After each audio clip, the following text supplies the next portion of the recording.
মশা তো আমাদের জীবনকে অতিষ্ঠ করে দিচ্ছে, কাজে নগরবাসীর এই সেবাটাকে তো আমাদের এনশিওর করতে হবে। মশা মারতে কামান দাগে। অনেক নাগরিকরা আছেন এখনো পর্যন্ত বাড়িঘরের নোংরা ময়লা সেটা কিন্তু ভ্যানে এবং আমাদের যে ব্যবস্থাপনা আছে সেখানে দেওয়া হয় না। এইখান থেকে মূলত সিটি কর্পোরেশনের প্রতি আহ্বান এবং নাগরিকদের প্রতি আহ্বান, নাগরিকরা যেন তাদের আবর্জনাগুলি যথাযথ জায়গায় ফেলেন এবং দেন। অনেক নাগরিকরা আছেন এখনো পর্যন্ত বাড়িঘরের নোংরা ময়লা সেটা কিন্তু ভ্যানে এবং আমাদের যে ব্যবস্থাপনা আছে সেখানে দেওয়া হয় না।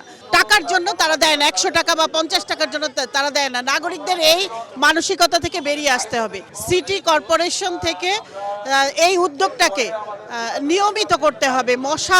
মশা তো আমাদের জীবনকে অতিষ্ঠ করে দিচ্ছে, কাজে নগরবাসীর এই সেবাটাকে তো আমাদের এনশিওর করতে হবে।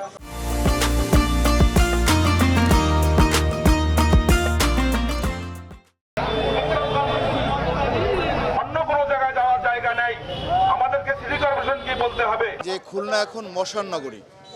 আমরা নাগরিক সমাজের পক্ষ থেকে বিভিন্ন সময় কিন্তু দাবি জানিয়েছি, কিন্তু খুলনার যিনি সিটি কর্পোরেশনের প্রশাসক আছে তিনি কিন্তু আসলে তেমন কার্যকরী উদ্যোগ নেয়নি, যে কারণে কিন্তু আমরা আজকে একটা প্রতিবাদ সমাবেশ এখানে করছি। আপনারা দেখছেন যে ধূপ মশার কয়েল নিয়ে কিন্তু আমরা আজকে রাস্তায় নেমেছি।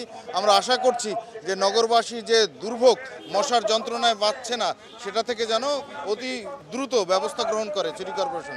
আমরা সেই দাবি জানাচ্ছি আজকে।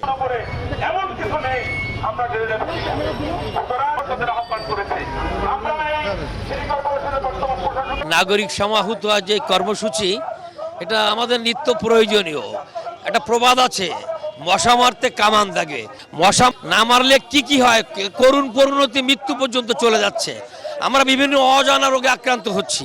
যে প্রতিষ্ঠানের যে কর্মচারী-কর্মকর্তারা আচ্ছা সততার কথা বলে এই কাজ সম্পাদন করার প্রত্যয় ব্যক্ত করে, একদম ইম্পোর্ট থেকে শুরু করে এই পর্যন্ত এরা সৎ কিনা, সততার দক্ষতার সাথে কাজগুলো করছে কিনা, এগুলো তদারকি করার দরকার বলে আমি মনে করি।